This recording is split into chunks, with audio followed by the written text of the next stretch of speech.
a faceless slave forgotten by history. Do you not see it in his eyes? This is a man with dreams of blood and glory. One day, all the Republic will marvel at the sight of us. What lies beneath your feet?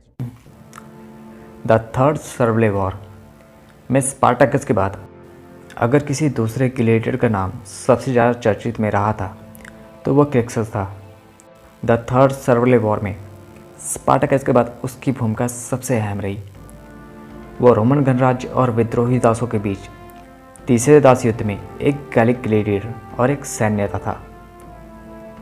उनकी प्रारंभिक जानकारी अज्ञात है, लेकिन gall में जन्मे उन्हें अज्ञात परिस्थितियों में रोमनों द्वारा गुलाम बना लिया गया था और कैपुआ में एक ग्लेडिएटर के रूप में प्रशिक्षित किया गया था। हालांकि गॉलिक में उनके नाम का अर्थ होता है घुंघराले बालों वाला। 73 ईसा पूर्व में क्रिक्सस का विद्रोह लेंटुलस बेटियाटस के ग्लेडिएटर ट्रेनिंग स्कूल में एक छोटे दास विद्रोह के रूप में शुरू हुआ, जिसमें लगभग 70 ग्लेडिएटर भागने में कामयाब रहे थे। भागे हुए गुलामों को वापस लाने के लिए रोमन द्वारा एक छोटी सी टुकड़ी को भेजा गया, जिसे उन दासों ने हरा दिया और वेसुवित पर्वत की ढलान पर अपना शिविर बनाया।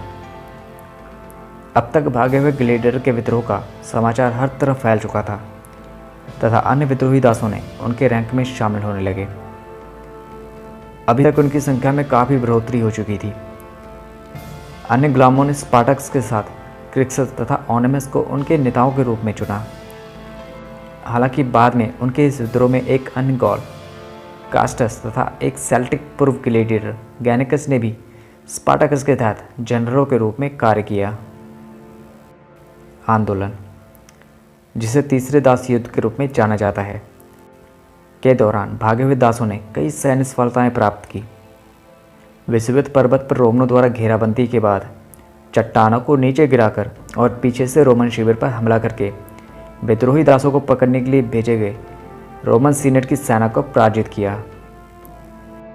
इन शुरुआती सफलताओं के साथ हजारों दास उनके रैंक में शामिल होने लगे और उनकी संख्या बढ़कर 1.5 लाख तक हो गई। 73 ईसा पूर्व के अंत में क्रिक्सस तथा उनके 30,000 ग्लेडिएटर साथी स्पार्टाकस से अलग हो गए।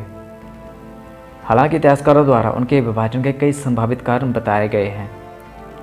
एक सिद्धांत का प्रस्ताव है कि क्रिक्सस उनके अनुयायी रोमन ग्रामीण इलाकों को लूटने पर आमदा थे और शायद रोम पर मार्च करना चाहते थे, और जबकि स्पार्टाकस और उनके साथी अल्पस को पार कर गॉल जाना चाहते थे और स्वतंत्र होना चाहते थे।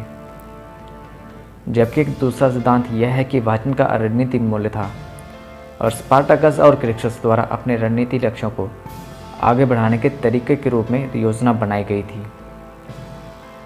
हालांकि स्पार्टाकस की हरकतें उनके इरादों पर और सवाल खड़े करती है। यहाँ एपियन और प्लूटार्क के दोनों खातों में कहा गया है कि स्पार्टाकस ने लेंटुलस को हराने के बाद वह वापस लौट आया और उसके पीछे एक सेना पर हमला किया। एक खाते में यह गैलियस की सेना बताई गई थी, जबकि दूसरे में यह अनाम रोमन सेना बताई गई है। और यदि वह इटली से उत्तर की ओर भागना चाहता था तो वह अनावश्यक रक्तपात के लिए वापस क्यों लौटेगा। हालांकि यहाँ पे विभाजन का जो भी कारण हो, 72 ईसा पूर्व में माउंट कैक्रानो के पास रोमन काउंसिल ल्यूसियस गैलियस पब्लिकोला की कमान के तहत क्रिक्सस की टुकड़ी को एक रोमन सेना का सामना करना पड़ा। पब्लिकोला की कमान के तहत 2 काउंसिलर सैनिकों को एक पहाड़ी की चोटी पर रक्षात्मक रूप से तैनात किया गया था, और जबकि क्रिक्सस के नेतृत्व में दासों ने एक खड़ी ढलान पर 3 असफल हमले किए। क्रिक्सस, जिसके बारे में कहा जाता है कि वह जीतने के प्रयास में बहादुरी से लड़ाई लड़ी और संघर्ष में मारा गया। स्पार्टाकस ने क्रिक्सस और उसकी सेना की हार के बारे में सुनकर एक नकली ग्लेडिएटर गेम्स आयोजित किए, जिसमें उसने पकड़े गए रोमन सैनिकों को मौत से लड़ने के लिए मजबूर किया। क्रिक्सस के सम्मान में 300 से 400 रोमनों की बलि दी गई थी। हालांकि हमें क्रिक्सस के बारे में जो भी जानकारी मिलती है वो या फिर स्पार्टाकस के साथ जुड़ी होती है या फिर थर्ड सर्वले वॉर के साथ।